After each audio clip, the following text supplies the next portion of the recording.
소리 없이 찾아온 그날의 비극.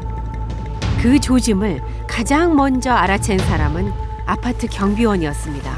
여기서 났어요, 여기서. 예. 그리고 어디 나갈 데가 없으니까 일로 꾸역꾸역 나오더라고요. 연기가 지하의 배관 통로에서 새어나오는 수상한 연기를 발견한 겁니다. 불이었습니다. 연기가 꽉 차 한 치 앞도 보이지 않는 집안. 그런데 인명검색 실시한 지 얼마 안 돼서 바로 발 밑에서 이렇게 희미하게 사람 얼굴 형체가 보이더라고요. 40대 후반의 여성 백 씨였습니다. 그런데 사망자가 발생한 화재 현장이 좀 이상합니다. 백 씨가 발견된 안방을 제외하곤 불길이 번진 곳이 없는데요. 정확한 사망 원인이 뭐예요? 연기에 의한 질식사. 죽은 백 씨의 코 주변에 묻은 까만 재는 화재 당시 숨을 쉬고 있었단 증거입니다. 당시 그 안에 계시던 분 위치가 어디였나요? 그때가 이제 안방 침대 바로 옆이었었어요. 이렇게 흐트러진 자세가 아니고 이렇게 좀 반듯한 자세로 들어갔어요. 스스로 목숨을 끊었을 가능성이 커 보였답니다. 부검 결과 백 씨에게서 다량의 수면제가 검출됐습니다. 그녀의 죽음이 자살로 추정됐던 가장 큰 이유는 화재가 날 당시 남동생에게 남긴 한 통의 문자 메시지 때문이었습니다.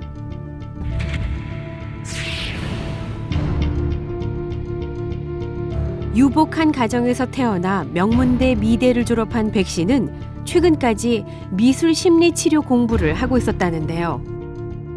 굉장히 열심히 하셨어요. 교실도 열심히 하시고 굉장히 미인이시고 집안도 괜찮고요.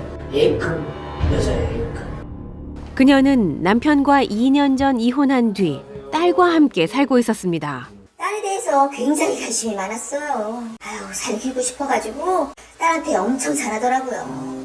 늘 딸 이야기를 했답니다. 백 씨는 어떻게 하면 좋은 엄마가 될 수 있을지 고민이 많았다는데요. 어머니 백 씨가 애지중지 키운 딸은 사고가 나던 그 시각 놀이공원에 가 있었고 뒤늦게 어머니 소식을 들었습니다. 그런데 현장을 살펴본 경찰은 찜찜한 기분을 떨칠 수가 없었답니다. 문제가 보내서 불발을 지르고 자살을 했다고 우리는 추정을 했는데 문제가 보는 휴대폰이 현장에 발견이 안 된 거예요. 그래가지고 이제 아파트 CCTV 확인하고 불이 났을 것으로 추정되는 시간대에 아파트 입구 CCTV에서 확인된 사람은 딸 최서주 양 뿐이었습니다. 오후 12시 42분 집을 나선 딸은 집에서 1시간 떨어진 인근 놀이공원에 있는 숙소를 찾았습니다. 잠시 뒤 최 양은 누군가와 긴 통화를 하는데요. 어머니가 위급하다는 소식을 알리는 전화였습니다. 그런데 어머니의 급작스러운 사고 소식을 접한 최 양이 차분하게 환불 절차를 밟습니다. 당황하거나 충격을 받은 기색이 없었다는데요. 조금은 이상하다. 어떻게 부모님 돌아가셨다는데 거기에 들려가지고 취소하고 절차를 하고 그러고 간다는 건 좀 이상했다. 놀이공원을 떠난 최 양이 도착한 곳은 병원이 아닌 집이었답니다. 택시 타고 내리더라고요. 그때 막 울고불고 그랬겠네요. 울지도 않더라고. 쌩쌩하더라고. 그래서 가방을 갖다 내켜놓게 갔지. 어머니의 생사를 확인하는 일보다 짐을 맡기는 일이 더 급했던 걸까요? 휴대폰이 어디 있었던 거예요? 그 딸 가방에서 나온 거죠, 나중에. 딸 최양이 놀이공원에 가기 위해 집을 나선 시각은 오후 12시 35분. 어머니 백 씨가 문자 메시지를 보낸 시각은 12시 48분입니다. 그러니까 딸을 부탁한다는 문자 메시지는 백 씨가 아니라 딸 최양이 보냈다는 겁니다. 수사 결과 불을 지른 사람도 최양으로 밝혀졌습니다. 딸이 어머니를 살해한 사건. 최양은 범행을 미리 준비한 것으로 보입니다. 5일 전 수면제를 구한 것도 딸이었습니다. 수면제가 약간 사가지고 가신 것 같아요. 시험자에게 불면증 이런 것 때문에. 최양이 처방받았다는 수면제는 백 씨의 몸에서 나온 것과 일치했습니다. 존속 살해 혐의로 입건된 최양은 현재 불을 지른 사실만 인정하고 있습니다. 엄마가 수면제를 먹고 자고 침대 올라가면서 불 질러 그러니까 불 질렀다. 그래서 죽일 의사를 가지고 그러지 않느냐 했더니 그건 아니고 엄마가 깨어나서 혼낼까봐 불 질렀다. 난 아무 죄책감이나 그런 거 없다. 그런데 최양의 진술서를 검토한 프로파일러는 그녀의 정서가 보통의 존속 살인범들과 큰 차이를 보인다고 분석합니다. 본인 이야기임에도 불구하고 본인 이야기를 하는 게 아니라 제3자의 이야기, 남 이야기 하듯이 진술을 하고 있더라고요. 그러니까 약간 현실적인 어떤 정서를 못 느끼는 친구 같다는 생각도 들기도 하고. 부모를 죽인 끔찍한 범죄자라 할지라도 범행 후엔 크게 뉘우치며 죄책감을 갖는 형태가 대부분이라는데요. 가장 죄송한 분은 누군가요? 엄마요. 하지만 딸에게는 그런 감정이 전혀 보이지 않는다는 겁니다. 제 자신의 어떤 알리바이나 이런 부분들이 이제 계속 하나하나 깨지고 있고 이런 부분들에 대해서 힘들다라고 이제 생각하는 것 같아요. 그러니까 제가 느낄 때는. 엄마의 죽음이 있는 게 아니라. 그렇죠. 뉴스에 종종 등장해 모두를 충격에 빠뜨리는 존속살인. 자식이 부모를 죽이는 원인은 대개 세 가지 유형이 있습니다.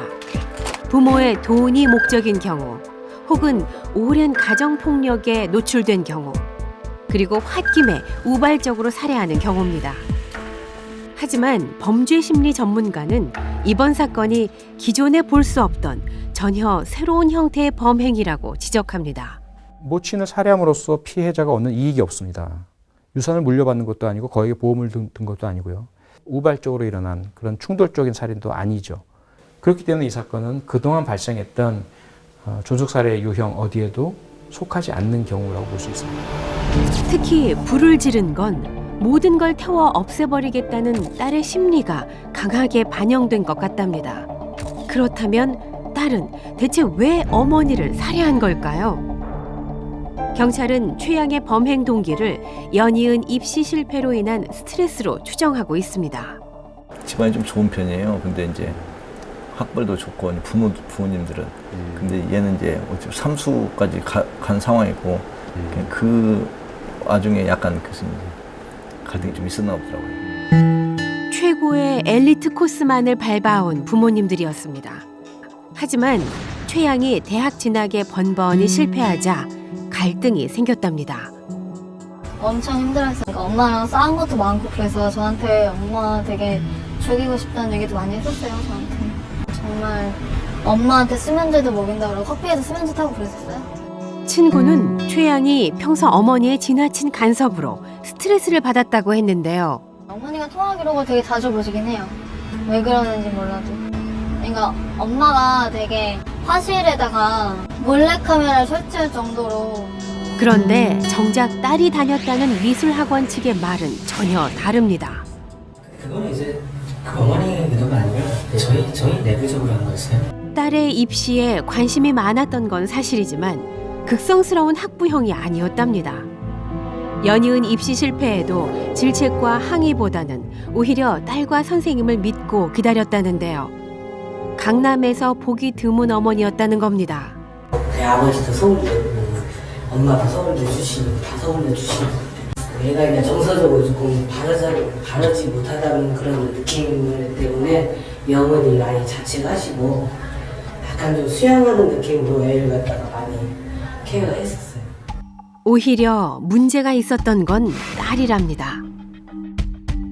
약간 좀 풀려서 자주 이해하셔서 얘기하는 게 좀 있어요. 그래서 뭐 거짓말 잘해. 화장하고 좀 아프 같은 것도 좀 하고 친구들한테는 항상 그런 식으로 이제 얘기하면서 접근을 했었네. 누구랑 사귀었었네. 연예인. 그렇겠죠. 이런 습관적인 거짓말 때문에 학교에서도 친구가 별로 없었다는데요. 걔가 저희 반에서 별로 좋은 애가 아니었어요. 뭐 자기가 소속사에 뭐 합격했다 그런 거 연습생이다 막 그런 얘기 있어가지고 애들이 막 거짓말이라고 막. 실제로 연습생이었던 건 아니고.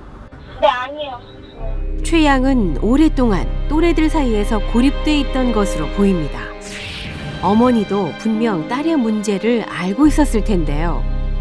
딸이 비정한 괴물이 되는 걸 사전에 막을 방법은 없었을까요?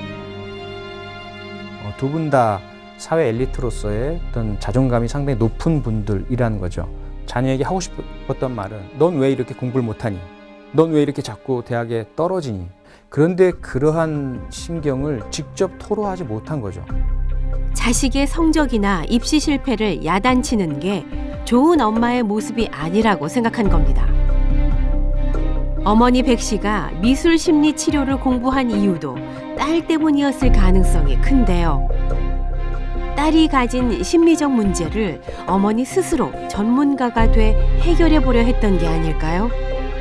하지만 이것이 오히려 딸에게 부정적인 영향을 미쳤을 거랍니다. 자녀 입장에서는 숨이 막혔을 수가 있습니다.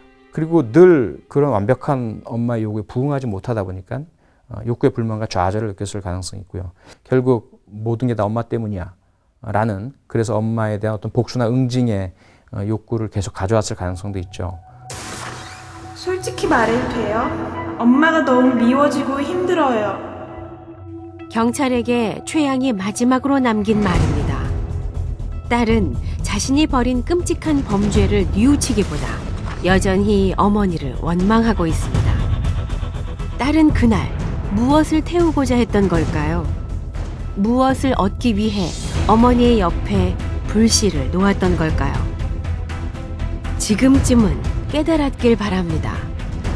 아직 단 한 번도 자신이 죽인 어머니에게 미안하다는 말조차 하지 않았다는 것을 말입니다.